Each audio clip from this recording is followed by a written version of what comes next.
आत्मिक उद्धार नहीं है। लोग बोलते हैं आत्मिक उद्धार की बात करो। जीसस ने अकेले यहां पर बाइबल में आत्मिक उद्धार की बात नहीं की है। इसमें पहला है आत्मिक उद्धार, लेकिन यह कंप्लीट नहीं हुआ। पहला है टू सेव, वाकई यह है आत्मिक उद्धार यानी अनंत जीवन पाना, लेकिन यह खत्म नहीं हुआ। उद्धार का मतलब यह भी है डिलीवर, प्रोटेक्ट, छुटकारा पाना, शैतान से छुटकारा पाना, चंगे होना, प्रिजर्व होना, सुरक्षित रहना, डू वेल, अपनी जिंदगी में अच्छा करना, बी मेक होल, यानी अगर आपके शरीर में कोई कमी है तो बी मेड होल। जैसे जीसस ने बहुत बार लोगों को चंगा करते वक्त बोला है be made whole, be make whole, complete हो जाओ, पूरे हो जाओ, तो वो पूरे हो जाते थे। जैसे यहां टेस्टिमनीज आती हैं, मुझे दिखता नहीं था, डॉक्टर ने ये बोल दिया था पीछे आंख में रोशनी नहीं, लेकिन आज प्रार्थना के दौरान मुझे दिखने लगा। क्या हुआ? जो नाड़ी पीछे बंद थी वो बी मेड होल हो गई, वो कंप्लीट हो गई और दिखने लगा, सुनने लगा, लोग चलने लगे। ये वो मतलब है। तो इसके लिए उसने कहा पहला काम क्या करना है? Believe and acknowledge. एक्नॉलेज करना, किसी चीज को देखना और उसको एक्नॉलेज कर लेना, उसको समझ लेना कि परमेश्वर ने मेरी गरीबी के लिए ये किया है, उसने मेरी बीमारी के लिए उस कोड़े खाए हैं। एक्नॉलेज कर लेना कि कोड़े मेरी बीमारी के लिए हैं। बिलीव कर लेना कि परमेश्वर ने मेरे लिए खाए हैं। पहला पॉइंट हो गया। फिर दूसरा पॉइंट है उसका अंगीकार करना, मुंह से, लिप से, होंठों, दिमाग में नहीं, होंठों से, कि प्रभु यीशु मसीह ने मेरे लिए कोड़े खाए हैं। अंगीकार करना, मैं बीमार नहीं हूं, यीशु के नाम में इस बीमारी को मैं डांटता हूं, क्योंकि यीशु के कोड़े खाने से मैं चंगा हो चुका हूं। कहता है जब ये दो काम तू कर लेगा तो तीसरा यू विल बी सेव्ड, ये अपने आप हो जाएगा कि वो हीलिंग, वो डिलीवरेंस, वो सब कुछ तुम्हारी लाइफ में आ जाएगा जो तुमको चाहिए, अपने आप होना शुरू हो जाएगा।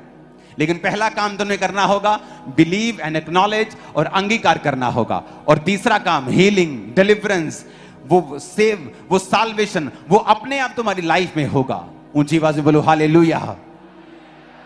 यानी ये मेरे हाथ में है, रिजल्ट परमेश्वर ने बता दिया है। कहता है you will be saved, you will be healed, you will be delivered.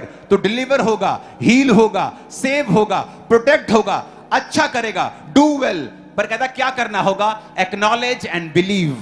पहले ध्यान देना होगा वचन के ऊपर, बिलीव करना होगा, और सेकंड पॉइंट अंगीकार करना होगा। थर्ड रिजल्ट आएगा अपने आप तेरी लाइफ में। ऊंची आवाज से बोलो हालेलुया। अब इसमें दो चीजों का हमें ध्यान देना है। तो पहला काम जो आपने करना है, अगर आप चाहते हो कि परमेश्वर आप पर दया करे, तो पहला काम जो आपने करना है वो करना है फेथ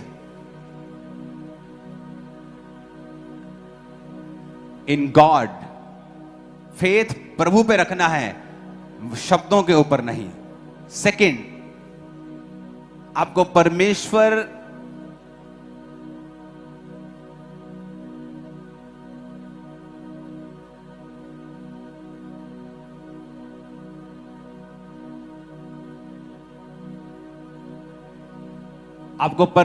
की इच्छा में चलना है, क्योंकि ये कोई टोटका नहीं है कि आप ऐसे शब्द बोलेंगे तो ठीक हो जाएंगे। ये टोटका नहीं। अगर आप ये टोटके की तरह इस्तेमाल करेंगे आपकी लाइफ में कुछ नहीं होगा।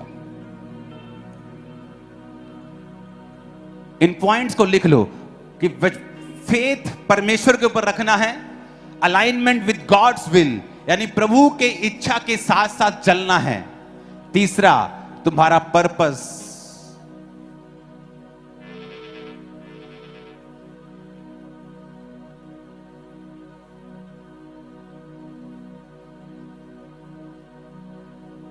तुम्हारा purpose should be God's glory.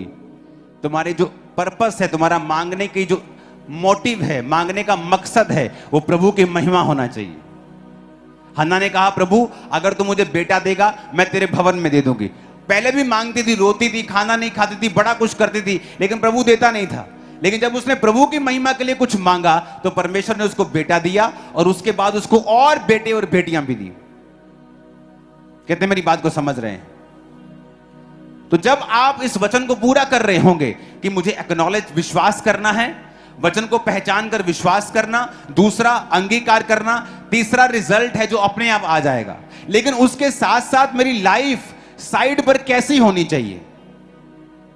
अब आपको कोई जाके बोले कि जिम जाना, 3 सेट ये मारना, 3 सेट ये वाले मारना और 3 ये वाले मारना, बॉडी बन जाएगी। वो बात तो ठीक कर रहा है, लेकिन साइड साइड में आपकी पर्सनल लाइफ में आपको क्या खाना है, कैसे सोना है, ये भी बताया जाता है। अगर आप वो पूरा नहीं करते तो ये भी चीज पूरी नहीं होती। तो साथ साथ में परमेश्वर ने कहा मुझ पे विश्वास करना, वचनों के ऊपर नहीं, जो तुम बोल रहे हो अपने शब्द, मुझ पे विश्वास करना, मेरी इच्छा के साथ चलना, और तुम्हारा मकसद मेरी महिमा होना चाहिए। ऊंची आवाज से बोलो हालेलुया। अब हमें यह बात समझ लेनी चाहिए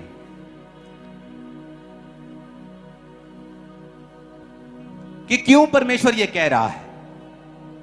क्योंकि अगर आप प्रभु की विल में, अलाइनमेंट विद गॉड्स वर्ड, अगर आप ये वचन बोलते बोलते, बाइबल के वचन का अंगीकार करते करते अगर आप चोरी करते हैं, आप चोर हैं, आप अपने बिजनेस में, अपने काम में, अपनी ड्यूटी में, आप अपनी जॉब में, अपनी नौकरी में, अपने मालिक की आप चोरी करते हैं, तो आपके बोले गए वचन काम नहीं आएंगे।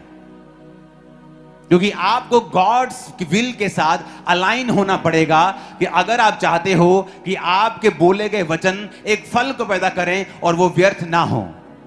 अगर आप मिट्टी में बीज बोते हो तो आप उस मिट्टी की गोडी करते हो, आप उसको बीज बोते हो, आप उसको पानी देते हो, आप फिर उस पर ट्रैक्टर नहीं चलाते हो, आप उसको खराब नहीं होने देते, आप उस बीज की, उस मिट्टी की रक्षा करते हो कि यह फल लेके आए।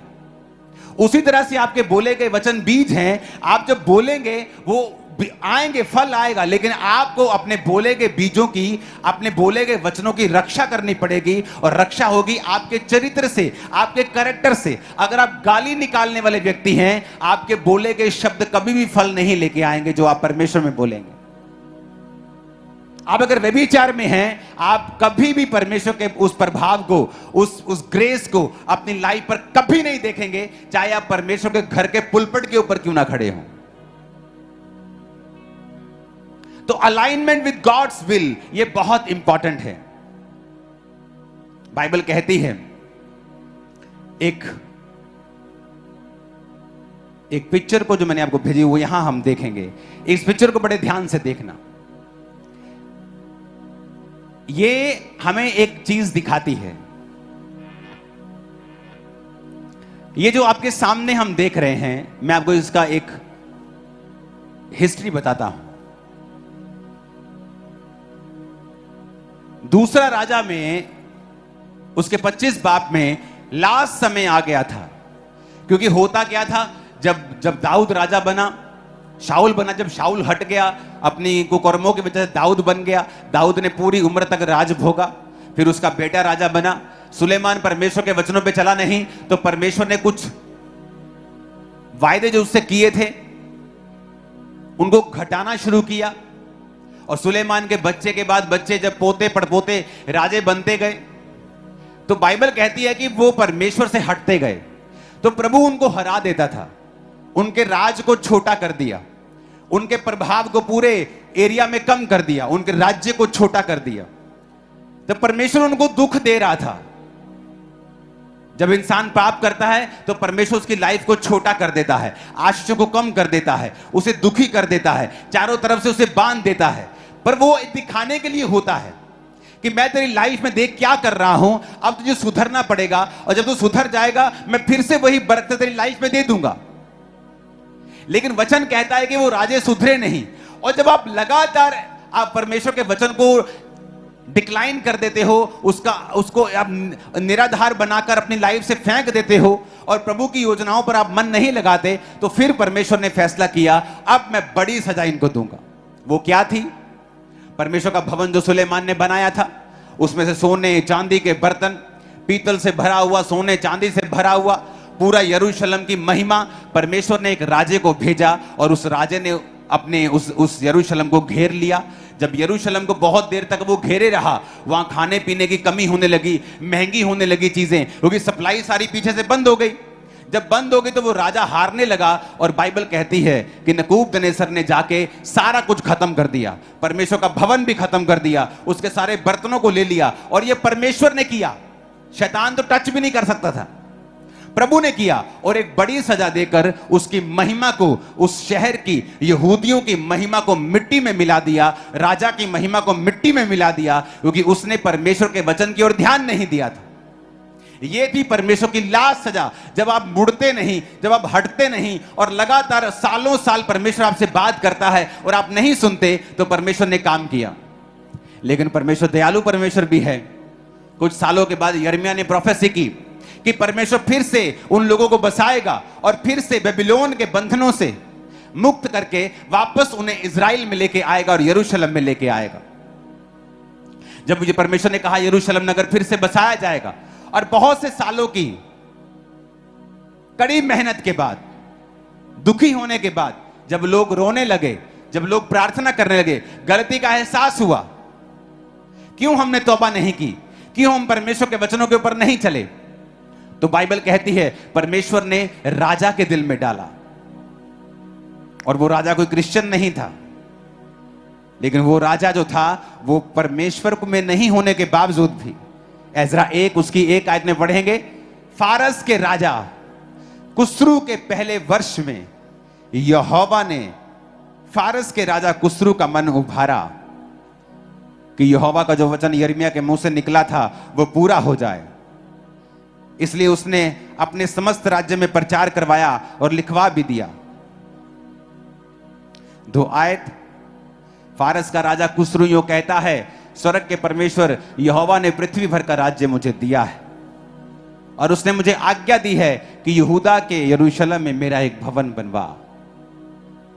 11 आयत में लिखा है, सोने चांदी के पात्र सब मिलकर 5400 थे। इन सबों को शेबस्सर उस समय ले आया जब बंदी बेबीलोन से यरूशलेम को आए। अब परमेश्वर ने राजे से बात की। जब आप प्रभु की ओर मुड़ते हैं, अलाइन होने लगते हैं प्रभु की इच्छा के साथ कि प्रभु हमने गलती की है, हमें माफ करें, तो आपकी पोजीशन कितनी मर्जी डाउन क्यों ना हो, एक राजा जो यहोवा को नहीं मानता, उसके दिल से, उसके मन से परमेश्वर बात कर रहा है।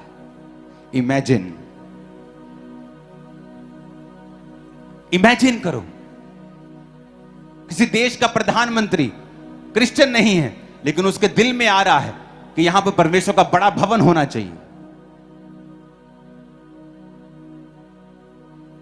और किन लोग, कौन लोग जो उसके बंधुए हैं, जिनको भेजने का मतलब है फ्री के कितने मजदूर भेज रहा है, इकोनॉमी इफेक्ट होगी। लेकिन क्योंकि वो लोग प्रार्थना कर चुके हैं, वो लोग परमेश्वर की इच्छा के साथ अलाइन हो चुके हैं, तौबा कर चुके हैं, तो वो हम गीत गा रहे थे ना, एक काम तू नया करेगा, बियाबान में दरिया बहेगा। वो बियाबान में दरिया बहने वाली बात है कि राजे को परमेश्वर कह रहा है मेरा भवन बनवा, और बंधुए जो हैं वो चले जाएं। सोने चांदी के 4000 बर्तन, लाखों करोड़ों रुपए का माल, कहता ले जा शेबस्सर, ले जा, जा अपने यरूशलेम में जा और यहोवा का भवन बनवा। जबकि कितने यहोवा से नफरत करने वाले लोग राजा के आसपास रहते थे। हो सकता है राजा के कई स्पेशल मंत्री परमेश्वर से नफरत करने वाले हैं, लेकिन फिर भी परमेश्वर ऐसा काम कर रहा है। क्यों? क्योंकि इंसान तौबा कर चुका है। वो परमेश्वर की अलाइनमेंट, इच्छा के साथ अलाइन करने के लिए, प्रभु की इच्छा में चलने के लिए अपने मन को तैयार कर चुका है। तो परमेश्वर राजाओं के मनों को बदल रहा है। लिखा, all the vessels of gold and silver were 5400।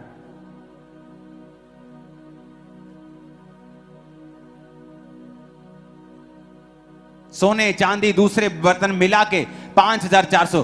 कितनी कीमत! और मैं क्यों कह रहा हूं ये? हालेलुया।